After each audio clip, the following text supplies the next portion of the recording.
Good morning student. आज हम आपको एक कहानी सुनाएंगे, महायज्ञ का पुरस्कार। एक सेठ बहुत धर्मात्मा और उदार थे। उनके यहाँ कोई साधु संत भी निराश नहीं लौटता था। सेठ ने बहुत से यज्ञ करवाए और बहुत से दीन दुखियों की सहायता की। अचानक ही सेठ की आर्थिक स्थिति खराब हो गई। नौबत यहाँ तक आ गई कि भूखों मरने लगे।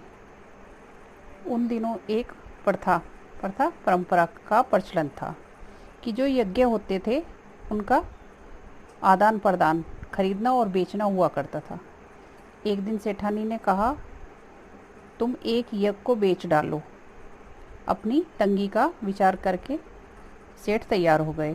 उन्होंने कुछ दूरी पर एक गांव था, कुंदनपुर। वहाँ एक बड़े सेठ रहते थे, धन्ना सेठ।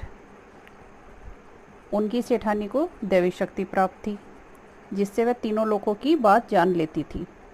सेठ ने उन्हीं के हाथ यज्ञ बेचने का विचार किया।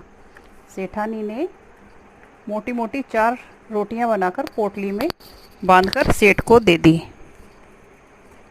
सेठ लेकर चल पड़े। रास्ते में एक पेड़ के नीचे छांव में बैठकर उन्होंने सोचा थोड़ा आराम कर लूं, और उन्होंने अपनी पोटली निकाली और हाथ पैर धोकर खाने के लिए बैठ गए। कुछ ही दूरी पर एक कुत्ता पड़ा हुआ छटपटा रहा था। बेचारे का पेट कमर से लगा हुआ था। सेठ ने एक रोटी उठाई और कुत्ते के सामने डाल दी। कुत्ता भूखा तो था ही, वो सारी रोटी खा गया तो उसके शरीर में थोड़ी सी जान पड़ गई। वह मुंह उठाकर सेठ की ओर फिर से देखने लगा। सेठ ने सोचा, एक रोटी और खिला दूं तो ये चलने फिरने लायक हो जाएगा। सेठ ने एक रोटी उसे फिर खिला दी। रोटी खाने के बाद कुत्ते के शरीर में शक्ति आ गई और वह खिसकता खिसकता सेठ के पास आ गया। सेठ ने देखा अभी वह अच्छी तरह नहीं चल पा रहा है। सेठ ने सोचा, इसे एक रोटी और दे दूं तो यह अच्छी तरह चल फिर सकेगा। मेरा क्या है, मैं तो थोड़ी देर में कुंदनपुर पहुंच जाऊंगा। सेठ ने तीसरी रोटी भी कुत्ते को खिला दी। अब एक रोटी बची। उसे वह खुद खाने की सोच ही रहा था। कुत्ते की आंखें अब भी उसकी ओर जमी हुई थी। सेठ के मुंह से निकला, हाय बेचारा, जाने कितने दिन से भूखा है, इस बेचारे को एक रोटी और मिल जाए तो यह ज़रूर ठीक हो जाएगा। सेठ ने अपनी अंतिम और चौथी रोटी भी कुत्ते को खिला दी और स्वयं एक लोटा जल पीकर ही थोड़ा आराम करके चल पड़े। शाम के टाइम कुंदनपुर पहुँचे सेठ।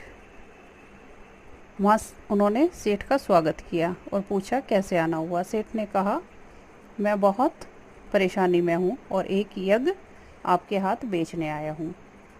इतने में सेठ की पत्नी आई और बोली, सेठ जी, यह यज्ञ खरीदने के लिए तो हम तैयार हैं, पर इसके लिए आपको अपना महायज्ञ बेचना होगा।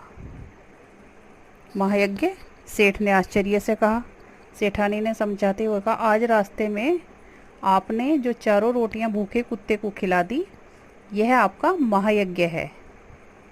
अब आपको यही बेचना है तो बेचिए। अब सेठ सोच में पड़ गए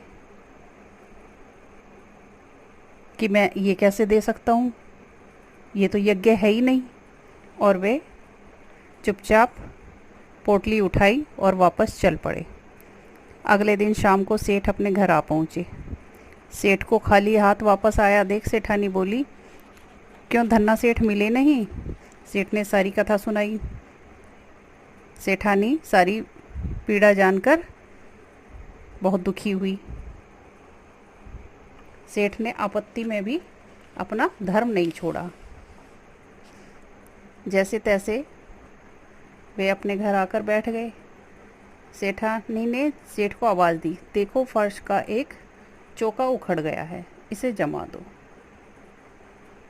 सेठ ने चौके को ठीक तरह से जमाने के लिए जैसे ही उसमें लगे कुंदे को उठाया तो नीचे सीढ़ियाँ दिखाई दी।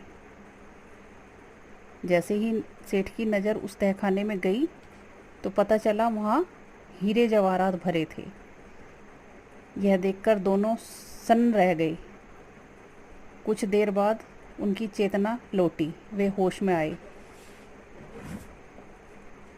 तो सेठानी बोली, ये आपके महायज्ञ का पुरस्कार है, जो आपने एक भूखे प्राणी की भूख मिटाई। इस महायज्ञ को कौन जान सकता है? ये भगवान ने आपके महायज्ञ का पुरस्कार दिया है। सेठ ने मन ही मन भगवान से प्रार्थना की, हे भगवान, स्वयं कष्ट सहकर दूसरों के कष्ट कम कर सकूं, मुझे ऐसी शक्ति देना। इस कहानी से हमें क्या शिक्षा मिलती है कि हमें हमेशा त्याग और परोपकार की भावना रखनी चाहिए। Thank you. Have a nice day.